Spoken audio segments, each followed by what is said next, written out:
if you will, in just a second, let us know what your name and where and when you were born and what your pronouns are. Okay. And then that'll be like our official start to the thing. So Go I first and hope last it. or just first name? What's that? Just first name or first and last name? Whatever you want to let us know. I'll And just do my first name. yeah. I don't want people And to. I don't want to be known. Yeah. So here we go. Okay. My name is Danny. I was born in Miami, Florida in 1992, but I moved up here in 1996 when I was 4. So I grew up in Asheville. What else? You did your name, where you were born, when you were born, Yeah. and how you got to Asheville, which is really what my next question was going to be. So that's really Okay. cool. Yeah.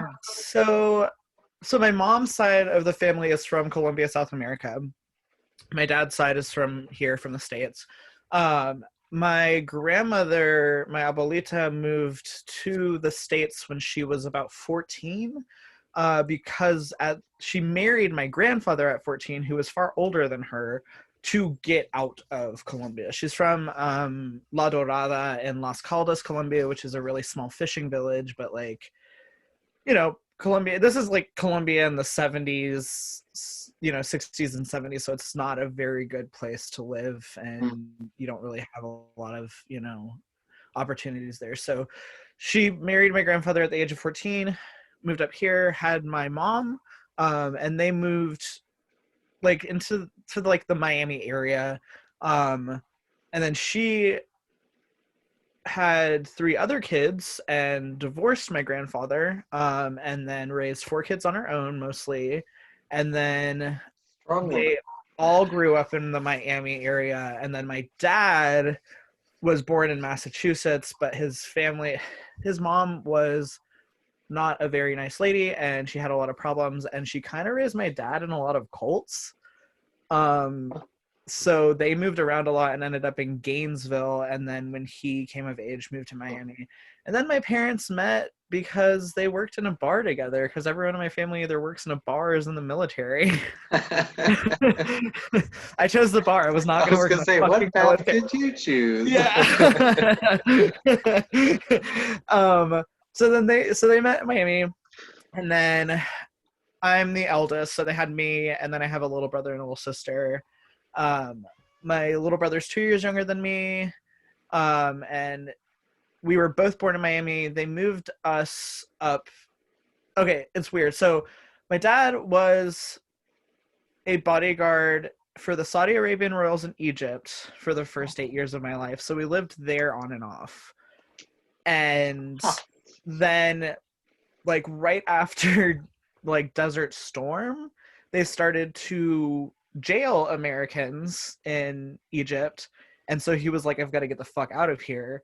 So he left his job completely, got out of Egypt, and we ended up living with my aunt, who their side of the family is very, very military. So my uncle was stationed at a military base in Fayetteville, North Carolina.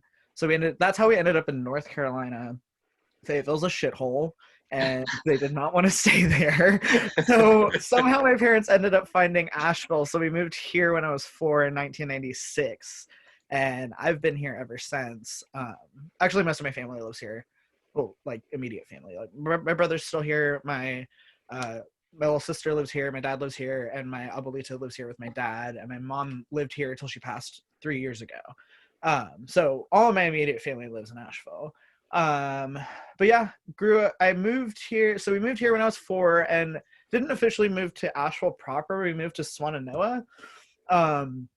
And moving from a place like Miami, where I am surrounded by, Latinx people and people of color and this big city, to Swannanoa in the 90s. And this is like pre-Asheville getting very popular. So it was either, scattered hippies, rednecks, or abandoned. And moving to Swannanoa from that, whole like completely opposite way of the world was really intense. I had a really bad time in kindergarten and first grade.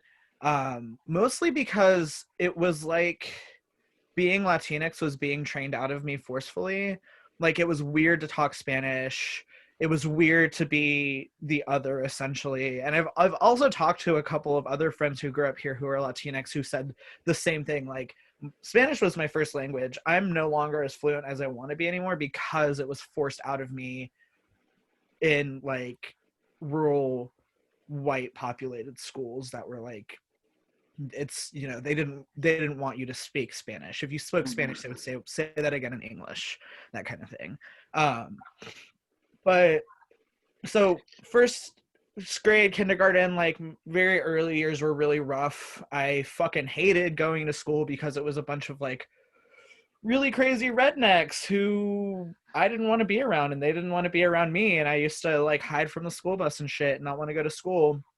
And This was in Swannanoa. this was in Swannanoa, yeah. I don't know if the school's still around. It was called W.D. Williams. It was one of the like public elementary school there.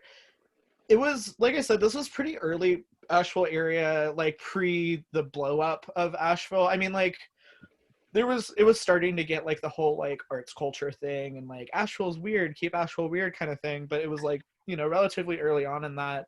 So it was still that time where a lot of like rural North Carolina public schools were like, well, you're either going to end up in jail or you're going to work in a factory, so just stay in school till you have to, and then you're going to end up in manufacturing anyways, that kind of deal. So like they weren't really expecting any of us to like go to college. They weren't really training any of us to be like academically sound.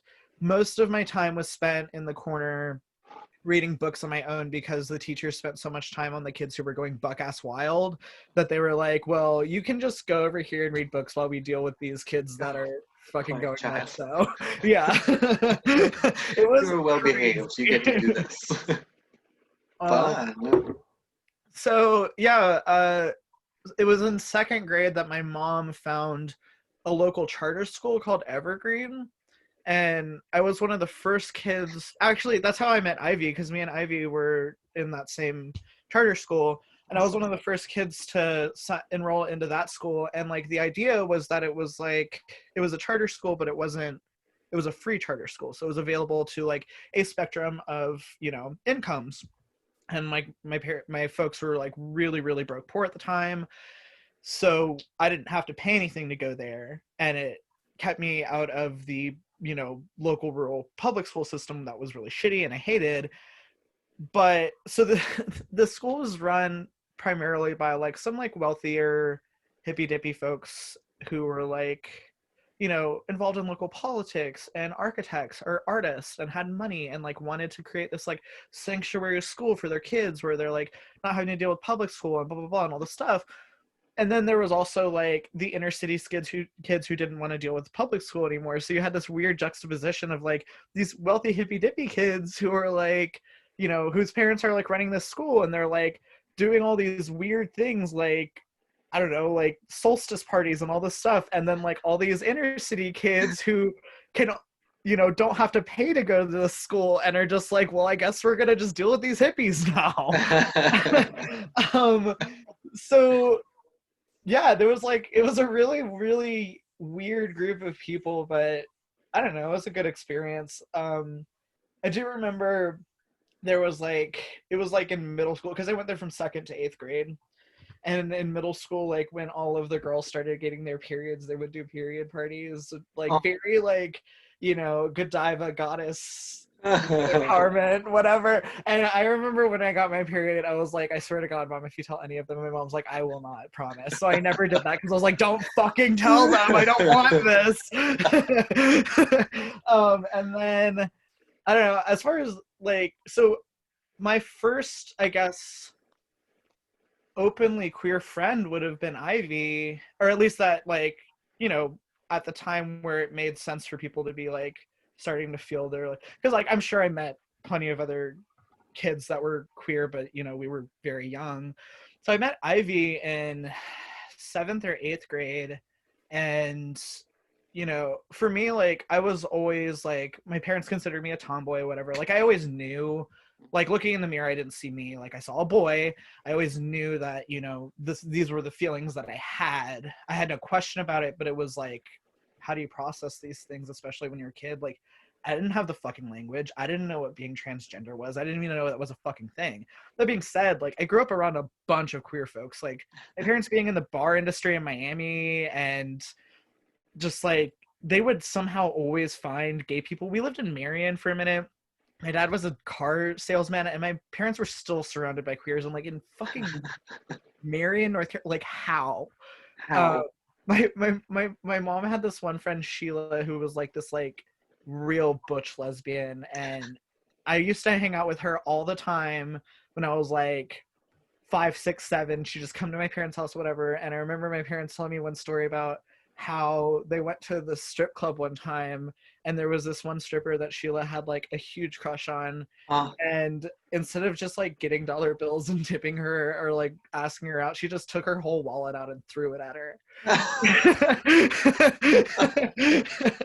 But yeah, I was like I was constantly surrounded by people from all different walks of life, and constantly surrounded by queer folks. And like my mom's best friend when I was growing up, his name was Harrison. He was the most flaming person I'd ever met in my life.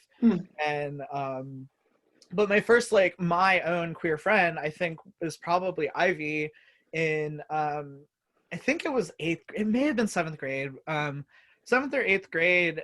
I remember one time Ivy came to school one day. So when I met Ivy, they had this like gorgeous long red wavy hair, and you know, they would dress pretty femme and all this stuff. And then one day he came to school and just had completely like Sinead O'Connor, Britney Spears shaved all the fucking hair off, every single bit, and just was wearing a large t-shirt with a belt around it as a dress, and like came to school and was like, I'm gay. And just like it was just like overnight, like, and I'm sure it wasn't overnight for him, but like just like all like was just like, hey, I'm gay, like this is me. And almost all of the other kids were like, wow, what a fucking weirdo. And I remember we were outside, like we had to do like the mandatory 30-minute recreation time, like, you know, public school bullshit, whatever. And we used to just walk around this field and like talk shit and stuff. And no one would walk with Ivy, and I was the only person that would walk with Ivy. And I didn't understand why everyone was being so fucking weird about it. I'm like, y'all, like, it's not contagious. What's wrong with you? It ended up being chill afterward. Like, you know, everyone just had like I don't know. I feel like it was like some sort of shock reaction or whatever. But anyways, Ivy was then my first kiss.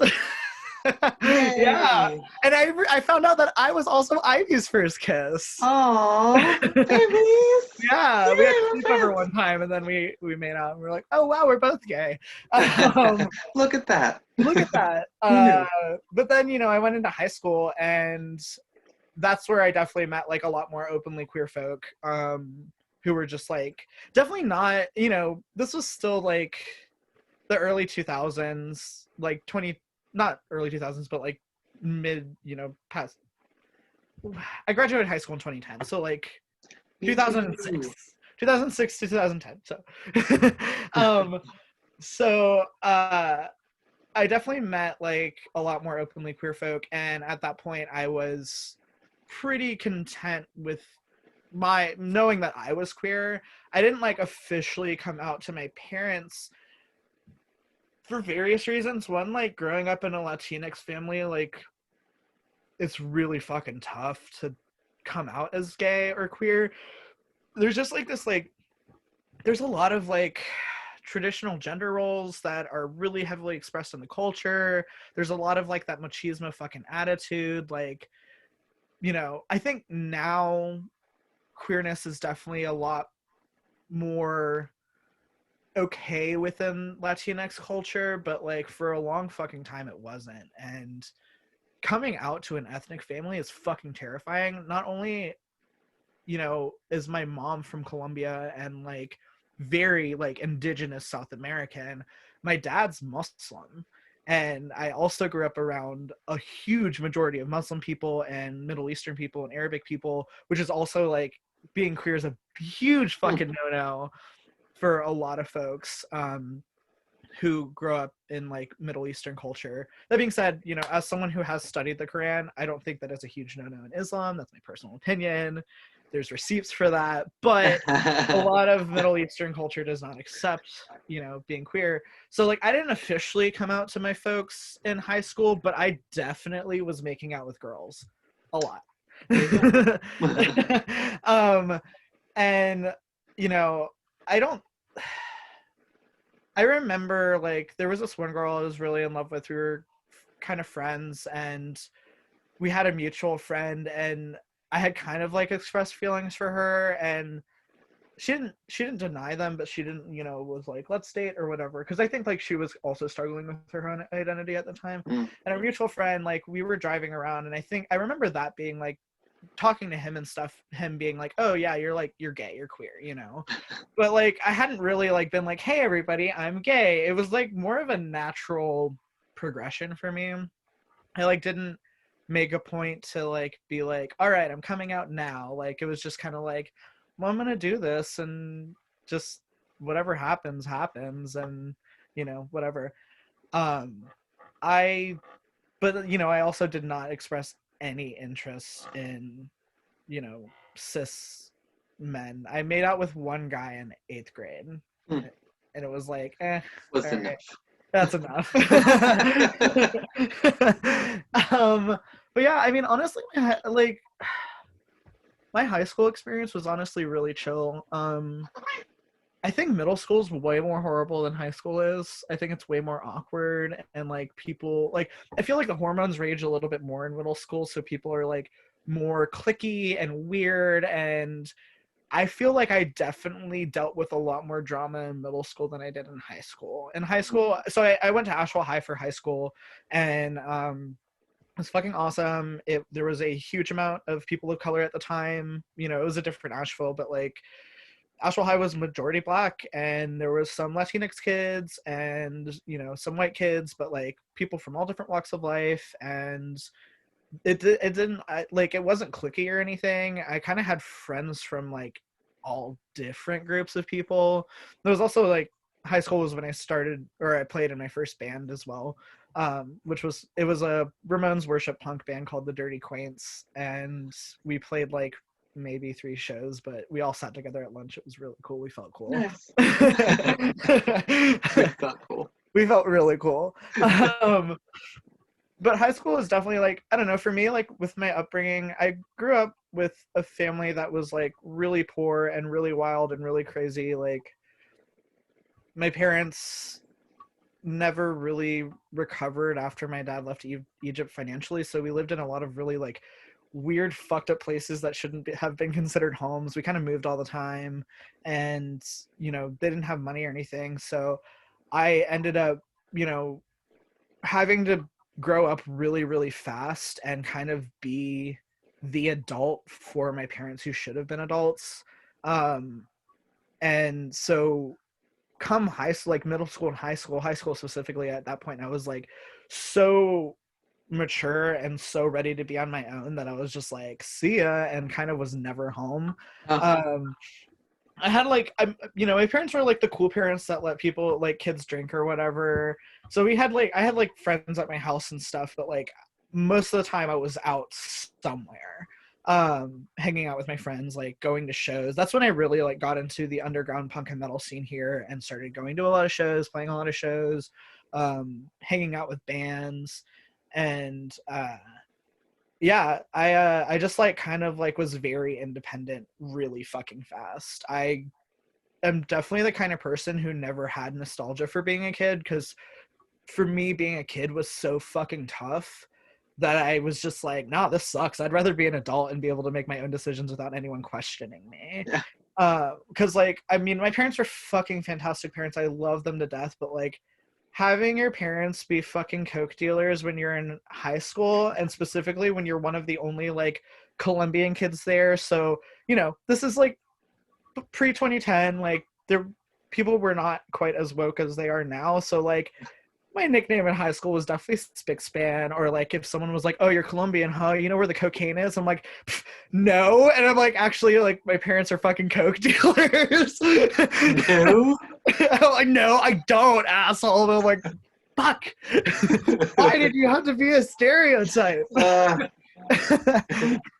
um, but yeah, I mean, my parents are, you know, we were never hungry. Like, we didn't really have places to live a lot of the time, but my parents did their fucking best. But like, I spent a lot of my time like taking care of, you know, making sure everyone was okay, making sure my parents were okay, like tucking them in at night when they've got too fucked up, or like taking care of my little brother and little sister when they're fighting, and like all this shit. So like by the time I was like feeling like I could be an adult, I was like, I'm fucking gonna be an adult as fast as I fucking can. Like, and I feel like, I don't know, maybe for me at least, I feel like part of that is also like part of coming to terms with being queer and being transgender, where it's like I'm going on this own journey internally for me, and I don't really want to express it to my parents because the last thing I want to do is come out to them, because that's fucking terrifying.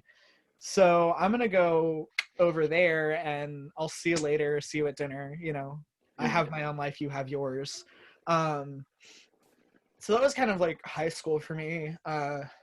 You know, when do you think you started to, like, I guess, what were sources that you learned about like queerness or transness from? Because it sounds like you kind of went through a whole journey with that. yeah, you know, definitely, like, I grew up around a lot of queer folks, so there's that, like, my parents' friends, you know, knowing kids at school. I mean, honestly, fucking the internet, you know, social media, MySpace, you know, happening, YouTube MySpace. happening. I mean, What a MySpace, generation. like, seriously, like, I could, you know, I myself and a lot of people could be way more gay on MySpace than we Yeah. were, you know, in real life. And having internet profiles and being able to fucking talk to people or just like express yourself completely, that was a huge thing.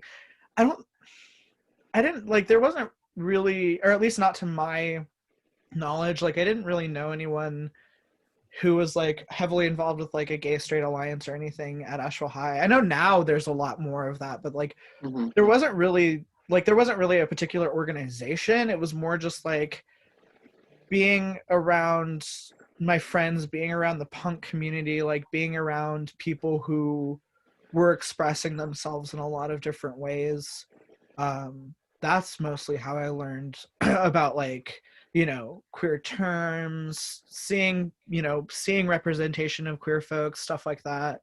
But I didn't come out as trans publicly till like 3 years ago. I'm 28 now. I'm 28. So till I was like 25. Because I really didn't know anything about the trans community until like I was maybe 21, or at least I didn't know like the terminology. I didn't know how to put a name to what I was feeling. I didn't know, like, you know, how to go about any of that, or even that it was fucking possible, you know. So I didn't know that until like I was in college. Yeah.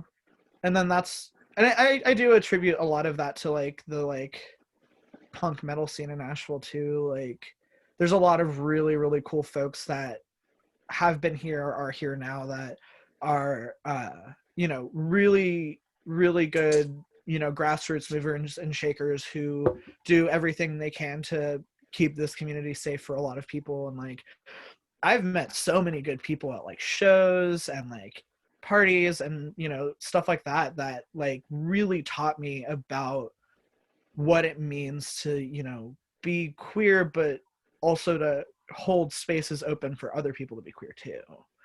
Name And names. Let's talk about it. Tell me a um story about some punk shows or queer punk bands that you yeah, loved. well, there was this one band. They're not together anymore. I'm still I still every once in a while talk to the guitarist, Sam. We haven't talked in a really long time, but I still follow them on Instagram. But they were called Dick Binge, and they were from Olympia, and that was like one of the queerest and best shows I'd ever seen. It was at the auditorium. I'd known about this band through the internet and just through like knowing people or whatever, and they were just very unapologetically queer. Every song was about queerness. They had trans members, non-binary members, gay members, and it was like a punk show covered in glitter, and that show was crazy. It was them, fucking Dyke Bitches, who is also another queer punk band that, all three fucking Dyke Bitches. And then the opener was a glam metal band from Australia, which was so odd but totally worked. Huh.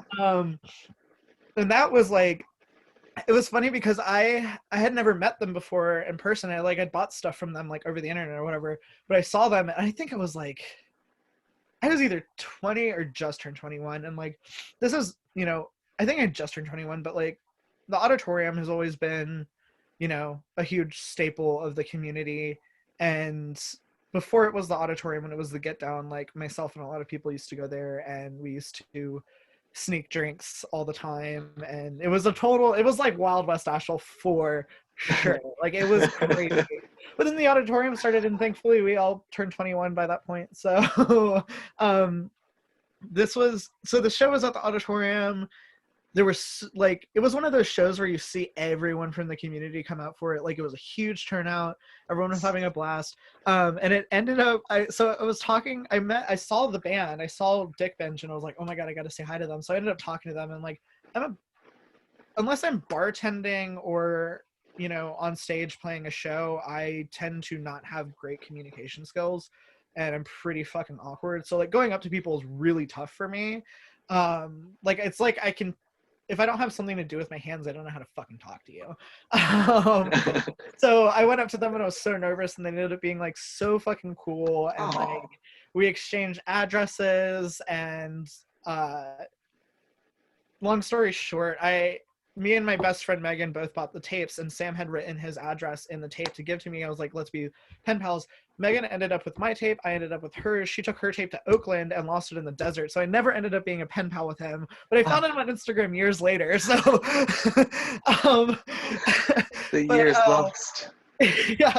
I was talking to the band. It was like maybe like 5 or 6. Like people were getting to the show early because we all just wanted to hang out and drink and get wild and stuff. And I was talking to the band, and all of a sudden, like, everyone's like, oh, hey, we're on the news. And we're like, what? I guess, so it wasn't Altamont at the time. It was, I don't remember. It was whatever was there before the brewery across from the auditorium. Some venue or something. What is it?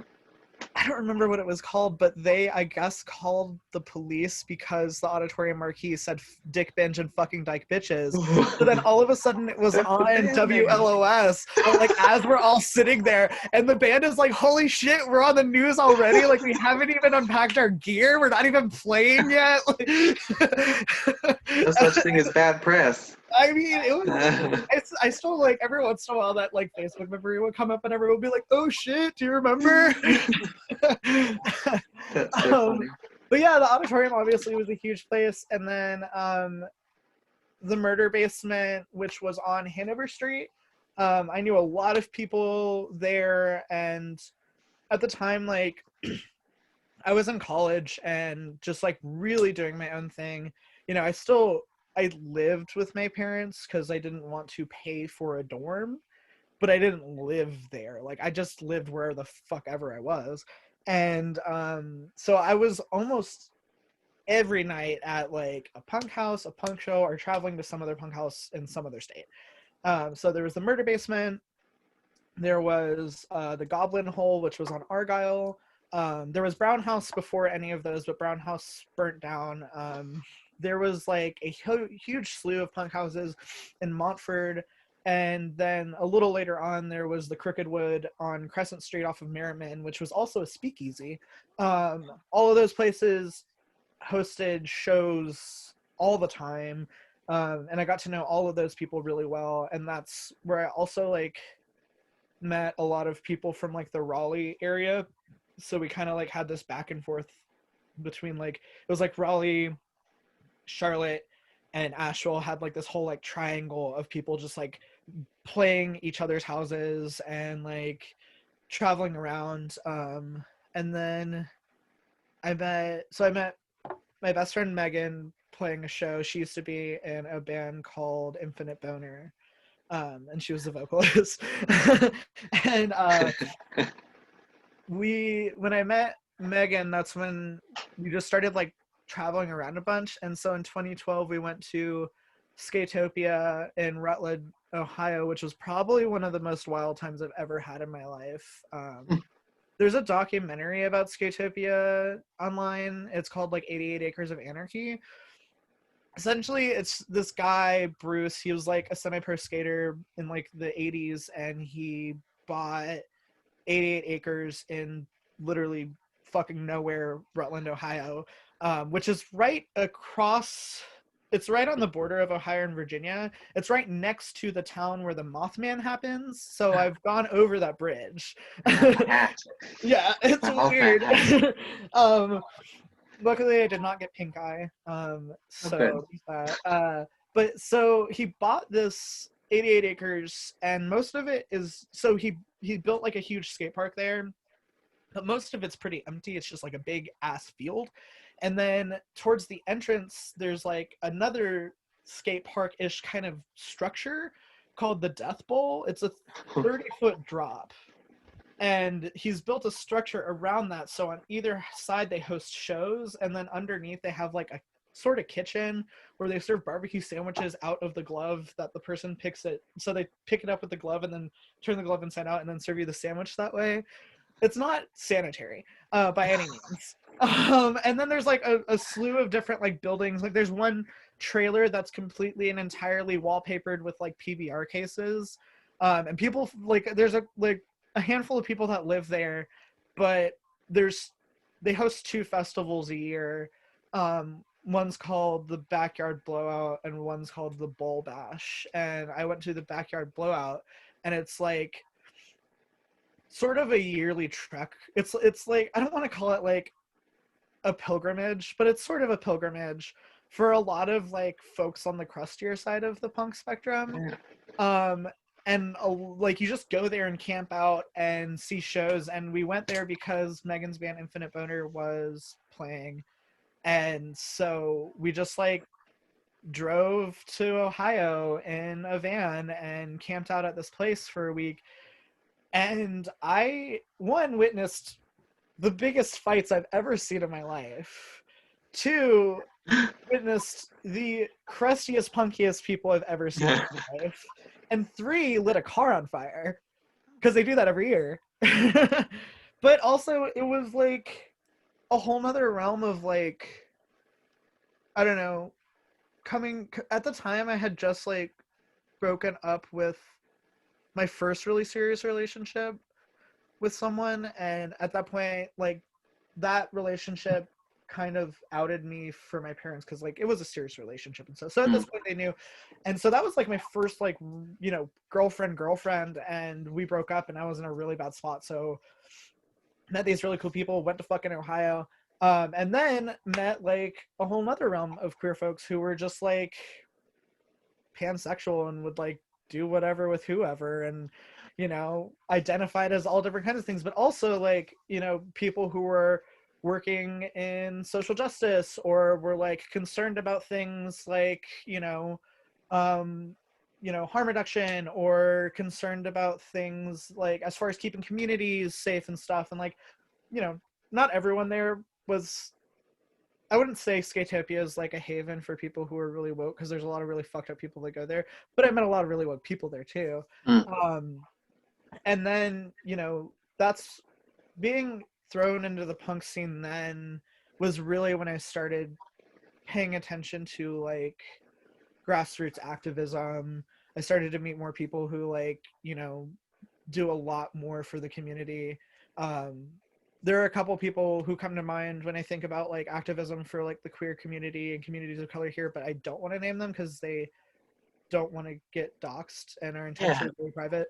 But like, there are some people in this city who still live and reside here who go unnamed for security reasons, but have done a lot for this community to keep it safe. And I met them through the punk community, and yeah, I mean, that like, it was weird, you know, when I was in like high school or whatever. It's like being punk was, and you know, being into metal and stuff was like, yeah, fuck you, and like I'm angry about shit and nothing matters. And then I later on realized, no, it's actually about, you give a you know, you give a shit about things, you just don't like how the powers that be are taking care of it, because they're not taking care of it. So how do we do this on our own? How do we make these safe spaces on our own? How do we make people feel safe? That was the first time I ever, you know, became part of a network of people who were able to count on each other for a place to stay. I went to New Orleans maybe like 5 or 6 years ago, and the only reason I ended up being there for a week is because I had met these people at Skitopia who were like, yeah, we'll house you up, whatever. So that was like the first time that I was like, and you know, at that point I was you know, living on my own and able to house people myself too. And I think at this point, like, I think I've housed like at least 3 trans folks who were kicked out of their house, which is really cool. You know, not all of them ended in the greatest ways, because sometimes someone tries to stay a little bit longer than they should. But it does feel really good to be able to know that I've helped people get on their feet. But yeah, I mean, that's leads up to, so okay, I graduated. No. I was still in college. So I was still in college. I had just gotten the job at the Crow and Quill through Wifey, actually, because I was helping her form. Well, I was helping her with another group of people who were trying to form like a girls' rock camp in Asheville. Oh.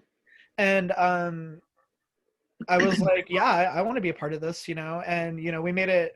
You know, my biggest concern too was like, this isn't just for AFAB people, right? And it wasn't, and it's not now. But in this process of those meetings, I was in like my last semester of college, and I was out of a job, and you know, I wasn't going to be getting any refund money anytime soon. So I got the interview for the Crow and Quill through Wifey at one of those meetings, and I had never met Casey before in my life. I didn't know any of the people involved in the bar. And I showed up to my interview like pretty formally dressed, which is really funny in hindsight because I've never worn anything but skinny jeans and a t-shirt. But yeah, Casey gave me the job. I had just turned 21. Casey gave me the job as a bar back there. And I had worked like under the table at bars for my parents before and stuff, so I was somewhat comfortable, but it was all under the table work. Like I always had someone supervising me. This was my first like real bar job. And that's when I met like, you know, all the folks in the goth community here and like Casey's crew and, you know, all that stuff. And that's when I met Glow. And that's definitely when I first met a lot of polyamorous people that I had never met before, was through Casey and the whole crew. But yeah, my first night at the Crow and Quill, I looked like Bambi caught in headlights. I like had no fucking clue what I was doing. There was a line out the door because like everyone had caught wind that this new bar had opened up. And Casey's partner at the time, who had helped him sort of open the place, she used to drink quite a lot at the bar, so she would get pretty lit, but always come over and check on me. And I was sitting at the door, and I'm just trying to like check IDs and send people in.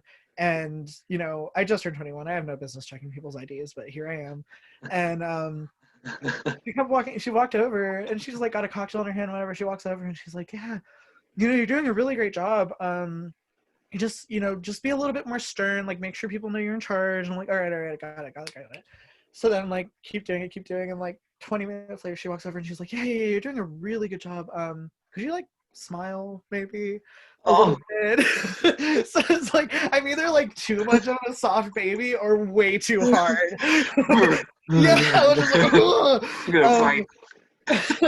like, but yeah, I mean, honestly, I feel like the Crow and Quill has so much to do with me, you know, being comfortable being so queer and like so open about stuff, and also like has a lot to do with me coming out as trans, because that was, Casey gave us free reign to, you know, yes, we are a business, yes, we are a bar, yes, we make drinks for people and take their money, but first and foremost, like, we are a safe space, we're a safer space. Although we're serving alcohol, like, our first job is to keep people safe and make sure our people feel good here, that everyone's welcome until you fuck up.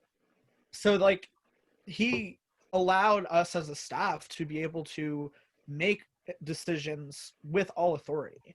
So we were able, Casey's obviously queer, obviously, like, really into the community, but being there from day one, I don't believe that he intended for that space to be as queer as it ended up being. Yeah. I think that he happened to hire the right people who kind of turned it into that.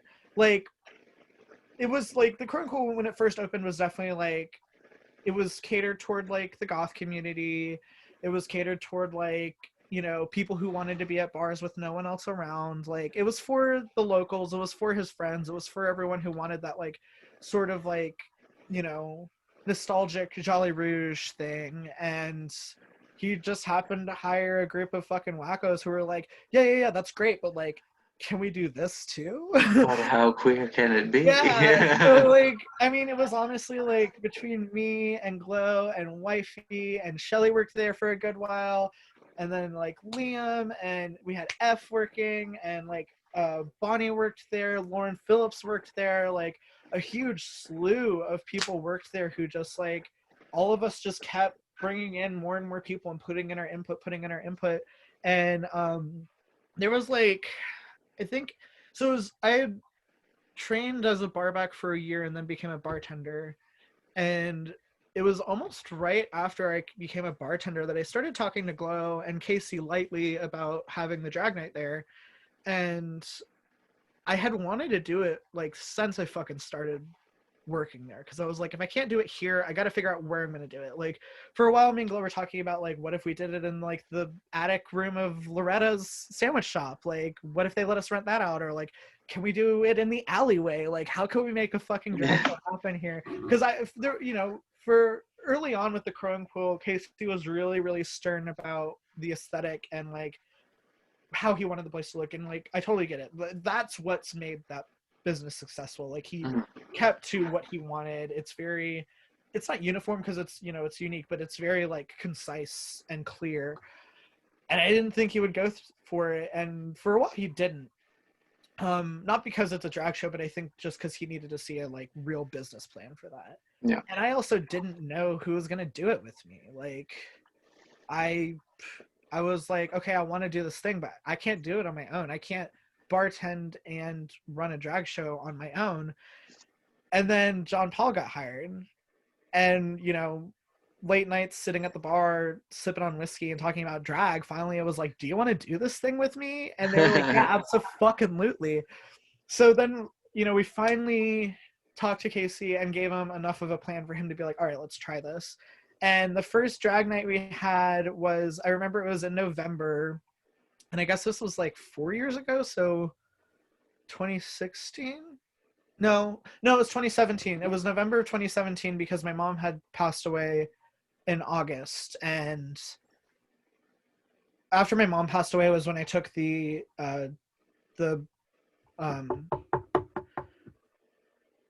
what do I call it? The position of like the menu manager or whatever. So I had a little bit more power. So I was like, all right, I'm going to do this now.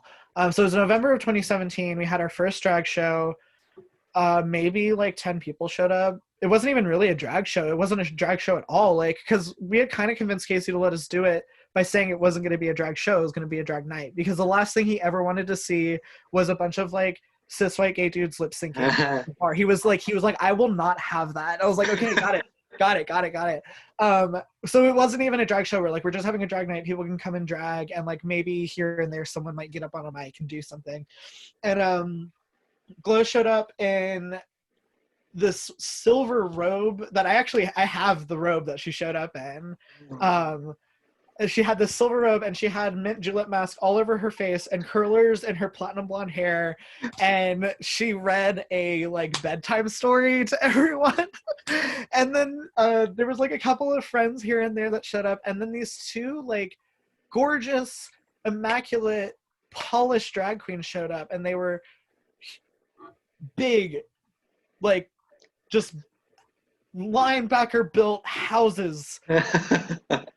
like giant drag queens, and we were so excited to have them. And one of them had been a professional drag queen for a long time, and the other one, it was her first outing as a drag queen, and she had a $400 fucking chest plate on, like so professional. They looked amazing, and they drank every single bottle of white wine that the bar had.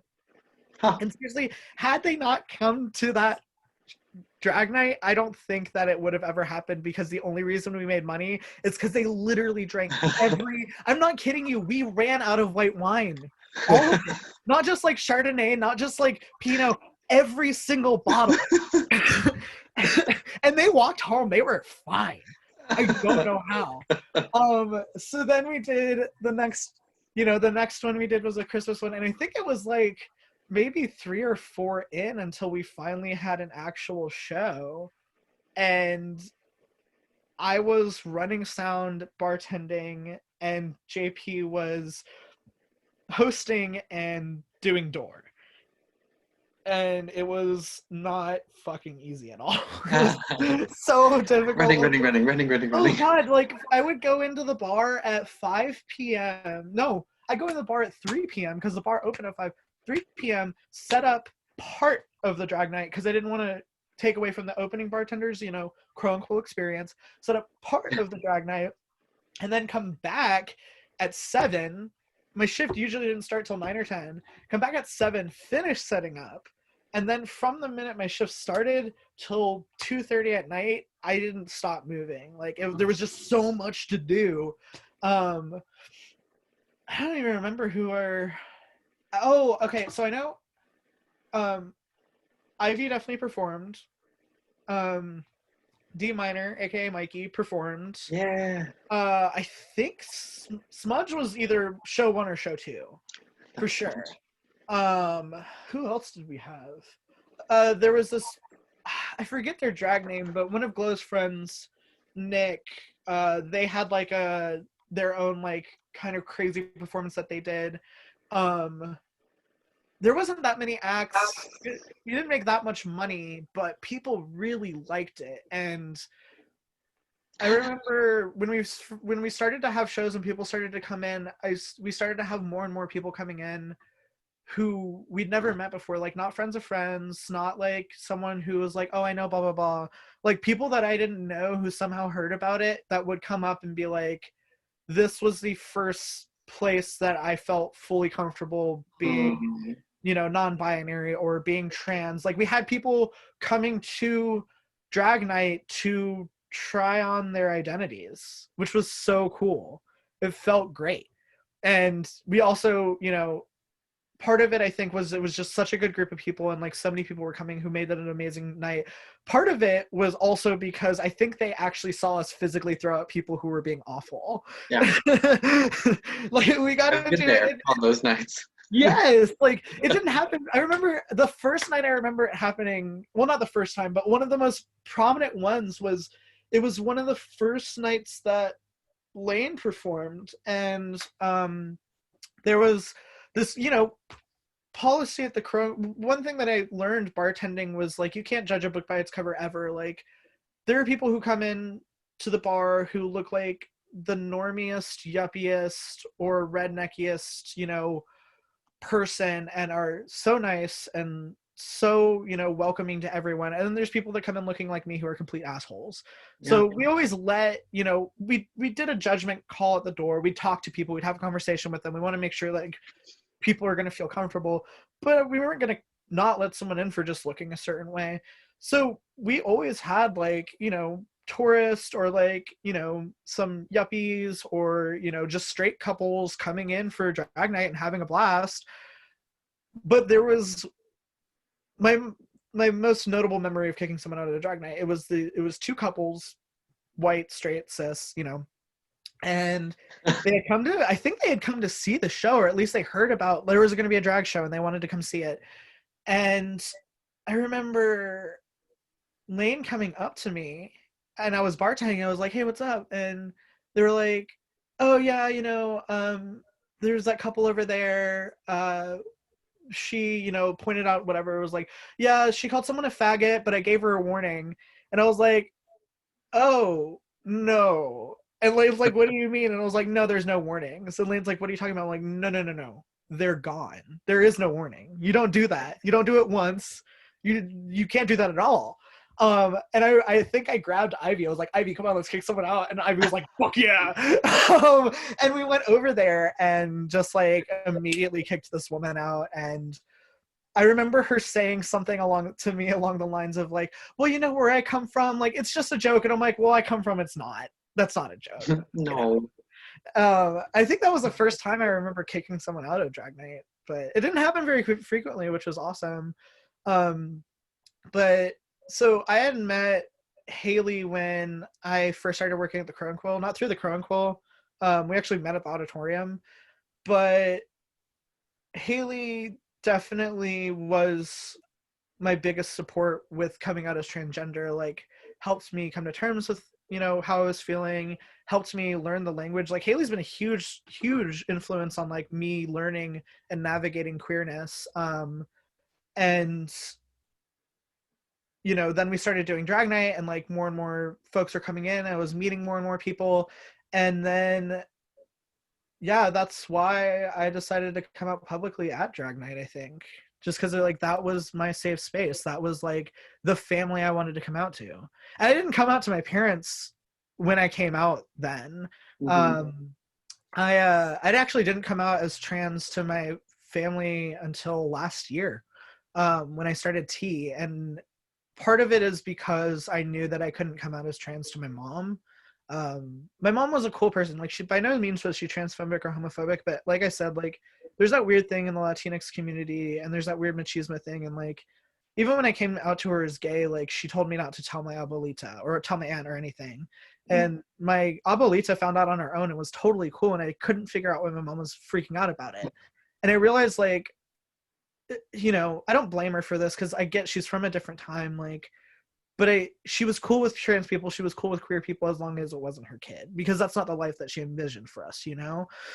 So I couldn't come out to her. I couldn't. And like a couple of years before, when I had come out to like a small group of friends, it was Liam and Kate and Haley and our roommate Miranda. Like, there was the first people I actually vocally said that I'm trans to. I kind of made the joke that I couldn't come out to my parents died, but I actually fucking meant that.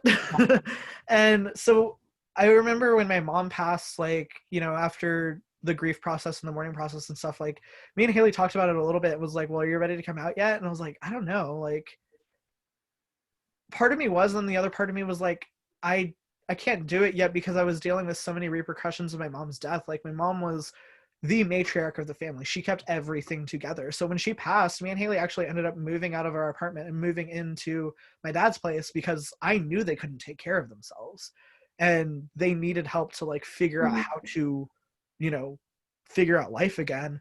So I didn't come out to them until I kind of forced myself to. I was like, well, I'm going to fucking start HRT, and like, I'm going to have to, because I'm going to grow facial hair and my voice is going to drop and things are going to be different. And I can't just be like, oh, it's nothing.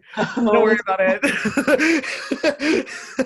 So I don't know. yeah, I remember I took my first tee shot, and then the next week I was like, all right, I gotta do it. So I went over to my dad's place, and it was my dad, my grandmother, and my little sister. And my little sister had also recently come out as queer, and like it was kind of a big fucking thing. Like, she was the baby and she's my dad's little girl, so like he kind of had a little bit of a freak out, but they were cool at that point. And I was so nervous, and I'm just like standing there and like I'm sweating, my heart's beating, and finally I'm just like and did it like like just vomited it out, and everyone's just sitting there, and my dad's like, okay. And I was like, what? He's like, he's like, I think I knew it. I don't care. It's like, whatever. And I was like, are you fucking kidding me? Like, I've been racking my brain for years not doing this, and you're just going to be like, okay, it's just okay. And he was like, yeah, it's okay. And ever since, even before that, he used to always call me his firstborn son as a joke, because not to say that my brother is effeminate, but I'm definitely like, my dad counts on me more for taking care of business than he does my brother. So he's always called me my firstborn son. And he's like, I've always called you my firstborn son. It's like, he's like, it's true, whatever. And it was very sweet, and I really appreciated it, but I was also kind of angry because it was just, there was a negative reaction. Right. Yeah. They still have trouble with pronouns here and there, but he's I had a whole speech rehearsed in my head. I was no, seriously, ready to capture. Oh God, I still I feel how nervous I felt sitting there in the kitchen, and they literally were just like nothing. But yeah, I mean, then I also came out online, so like long distance family and friends and stuff like that, and it feels so much better being out. Yeah. It feels so much better being on HRT too, Yeah. Now, in hindsight, I'm like, wow, I wish I had done this earlier, but I'm also kind of glad I didn't, because I know, I have friends who were like, I've been on T, or, I've been on E since I was like 18 and blah, blah, blah, and all this stuff. I didn't start hormones till I was 27, but I'm kind of glad that I didn't, I think I needed to navigate my own personality without that, I definitely don't ever want my identity to rely on the fact that I'm trans. Like, it's a huge part of me. My queer, existence and my queer being is a huge part of who I am. I consider my queerness and being trans as like part of my heritage. It's not by blood, but that's, our chosen family. But I don't want that to be my only identity. And I want it to be, just a tidbit. Like, it's a huge part of who I am, but I want to rely on who I personally am without just being, oh, hi, I'm Danny, I'm just trans, and I've seen some folks who are younger do rely on being trans as being like, that's my identity, I'm trans, everything I am is trans, or everything I am is queer, which is like full support, absolutely, be open, be who you are, but also like make sure you're figuring out everything else too. Having a mental breakdown at 25 and realizing you never dealt with any of the other shit you have going on, that's not good. That's not fucking good. And I also think like nowadays it's definitely a lot easier for people. Like, I was kind of excited when my little sister came out, because I was like, wow, I can like really hold your hand through this, because I've done it. Yay. I can hold a space for you. I can tell you, you can ask me advice about this if you want. And I'm excited for that. I'm excited to like be able to continue in my transition and like, Awesome. present more masculine. And I hope that like some baby trans guy comes up to me and is like, all right, I got some questions. I'm gonna be like, absolutely, ask me anything. Yeah. Let me ask you the $1 million question as I think about it. Like, how do you define queerness? What is it that attracts you to the label of queer rather than any other one?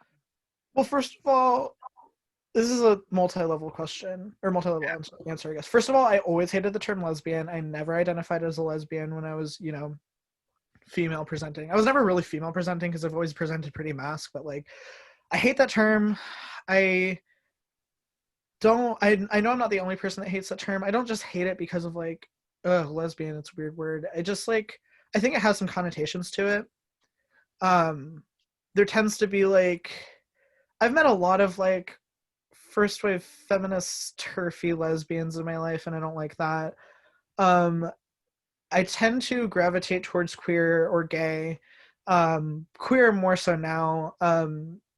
I think that queer is a more encompassing term. Like, I like the idea of it unifying, people of different sexual identities, people of different gender identities. I think that in numbers we are able to get more done and help more people.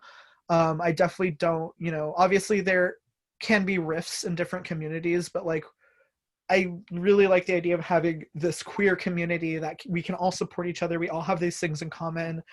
We can all help each other in different ways. I just, I say gay sometimes. It's a little bit more complicated and loaded now saying that now that I am identify as a trans man and my partner is non-binary and AFAB. Um, I think that it's a all-encompassing term that includes people from all different walks of life who have gone through a similar experience when it comes to gender and sexual identity. Um, you know, I it's that feeling when like you go out of town or you go visit family or whatever and you're around a bunch of straight people and you never realized how different it was being around a bunch of straight people until you are around a bunch of straight Yeah. people who like definitely don't identify as queer at all, and you're like, oh wow, this feels weird, this feels really weird. And then you come back home and like you're around, you know, your next door neighbor is gay, and like two doors down there's like this non-binary couple, and like over here is like, you know, the old lesbians who have lived in the same corner for 50 years, and like you feel so much better and so much safer, and like you can actually have a conversation with these people and they understand where you're coming from. I think that's what queerness is for me, is like that semi-shared Bubble. experience. Yeah, it's I A don't want it to bubble. be a bubble, but it is a bit of a bubble. Bubble. It's an Go expanding to bubble. Charlotte or even down Yeah, to Atlanta, and it feels different. it It does. It feels feels very different, clear. and like, you know, obviously all of us are from so many different places and identify as so many different things. Like sexuality is a spectrum, gender is a spectrum, but it's a different feeling being around folks who get that. There's a thing there. I don't know what to name it, but there's this thing that you get when you have, you Yeah. know, that. Yeah, you have it. It's a thing that you get when you have it. Yeah. I mean, that's not a really great answer, but it's like, it's that feeling. Yeah, it's a wonderful thing. That's one of my favorite questions because it's definitely in my experience of the world as like a queer non-binary person, um, you know, some people really don't understand the term and don't like it. Some people will tell you like that's a slur and you can't use that word. And I'm like, Oh yeah, that listen, whole thing. there's a whole other thing going on now. I know it's probably a generational divide, but like we have to, you know, learn and grow and I mean, change. terms have their own, you know, thing going on, like especially like terms when it comes to the queer community. Um, Queer, I think, is one of those terms that we won back, but there are other terms we haven't. I had an ethics professor in college. Her name was Grace. She was fantastic.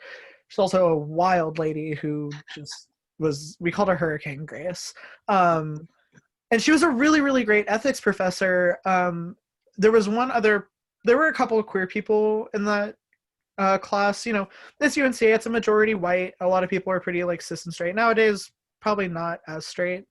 But most of the classes I had white straight people in them. You know, there was a larger community of queer people than there was when I was in high school, but like there was also like, it's the first time people got away from home. Of course, they're going to be fucking gay, or at least they're going to try it. So it was myself and two other people in this class identified as queer openly, and one of them was, she wasn't a bad person. I just didn't get along with her as much. She was just like a little in your face about it, not about queerness, just about everything. And then the other person was Reed, who I've lost touch with a little bit, but they a couple years back moved to Atlanta and were part of the Wussy Mag team for a Ah, while. And I met Reed at this ethics class. I used to drive a old decommissioned Bluebird taxi cab that was before that an old decommissioned Crown Vic police interceptor, but it was painted the blue and yellow from the Bluebird taxi, so people used to hail me all the time thinking I was a taxi cab. And I had put a sticker on the back that said queer punks, and I had a bunch of other like, you know, all these other stickers, and everyone used to call it the queer cab. And I used to get little like love notes from people at UNC all the time oh, because they'd be like, oh, your car is so cool, blah blah blah, all this stuff. And after I met Reed, I realized that he had put a couple of those notes on my queer cab car, so we kind of became friends. And we kind of became friends in the way of like, we didn't really hang out outside of class, but we both definitely teamed up on everyone else in the class when someone said something that we did not agree with. And Strength in numbers. right, we were talking about together because Grace had brought, she didn't do this assignment. To clarify, she did not do this assignment. She was talking about this assignment because she was trying, it was like the intro to ethics, whatever. She was talking about like what it is. And she had been talking about a ethics professor that she admired who had done this assignment with his class. And it was to make a coming out letter to your parents to put yourself in the shoes of someone who's coming out. And it, automatically me and Rita are like, no, not good. And they, you know, most of the classes are like, why isn't it good? We had to explain like, well, one, you should be forcing people to come out, which is everybody awful. wants to or has to, right? Two, you know, you're trying to make this entire experience just like in a letter saying that everyone just writes a coming out letter. That's not the case for everyone. And three, like, you're never going to understand this. If you're never going to do this, if you don't feel this, you're never going to understand this. Like, it's not about you being like, well, I understand. It should be about you being an ally and being like, well, I understand that there is a struggle. I don't personally understand it, but I support you. I mean, you know, and we've seen this a lot now, especially with like the BLM movement of like the whole white savior complex of people being like, I understand your struggle. Well, you don't understand that struggle. You never will understand the struggle. Understand that you won't understand it, and understand that you're here to support. Shut up and put your body in front of the people who need it. And so, you know, we had this whole conversation in class and we started talking about queerness, and we ended up going and talking about terms of queerness. So like about how the queer community took the term queer back, that it used to be a derogatory term at some point, and then now it's not. Now we use it as an identifier. How, you know, some groups have taken the F word back. You know, I personally don't like to use that word because I think it can trigger people. Mm-hmm. But it, you know, some people use it, some people have taken it back. I think the term, you know, I think the term lesbian is not a very popular term. Some people have taken back the word dyke. Not everyone has. It's just weird. There are certain words we've been able to own and other words that we haven't. And I think that like it also goes into how like the actual queer community has kind of evolved over time. Like, ooh, we have strength in numbers now. We have like, you know, people understand it. Let's take back this term now. Like, let's, you know, get rid of all the shitty stuff that's been dealt to us. Yeah, terms are weird. Identity's weird. I still don't understand everything. I don't think I still fully know how to identify myself. Like, I consider myself a gray sexual trans man. Like, I don't tend to be like very sexually active. I kind of like have an awkwardness when it comes to sex, but I do like sex. I just don't do it very often. So like gray sexual. You know, even like I identify as a trans man because I want to present masc. That's how I'm comfortable presenting. That's how I identify myself, but I don't want to be a cis man either. That seems awful. I am not that thing. Yeah, I just don't want to be cis. I don't want to present as cis. Like, I don't, the more comfortable I've gotten in my masculinity, the more comfortable I've gotten in the feminine areas of myself. Like, the more I'm able to present as a man, the more I'm like, well, let's throw on some eyeliner, let's throw on some fucking dangly earrings, let's throw on some nail polish. Like, the more masculine I'm able to get, the more flamboyant and like effeminate it's gonna get too. Yeah. Maybe that's the queer vibe. Is kind of just like, I don't just want to bounce over into like male presentingness and people look at me and like, ah, hello, sir, you're a man. Right. I still want that aura of queerness. Like, I am not of this world. Right, totally. Like, I don't want to fit the binary ever. Yeah. Like, yes, I want to, like, I am transitioning. I'm doing that to become more masculine, to look more masc presenting, but like, I don't want to fit the binary. I never do. I hate the binary. A lot of people hate the binary. But I also know trans people who want to fit the binary, and like, absolutely. Yeah, do it. You know, pass as much as you want. Totally. It's just not for me. It seems, I don't know. It's not the queerness. I want the queerness. I want the queerness. Down And with the queerness. my experience also with labels, and I'm marginally involved in some queer punkery myself. Yeah. Um, uh, and it's usually that community really is like punks and kind of anarchy queers that are more into some of the, I don't want to say edgier labels, but stuff that I don't hear people say, like F and dyke and stuff like that. I'm like, I don't Mm, usually hear those terms outside of like queer punk communities. I think they're sure. very Yeah. Yeah. into, like Yeah.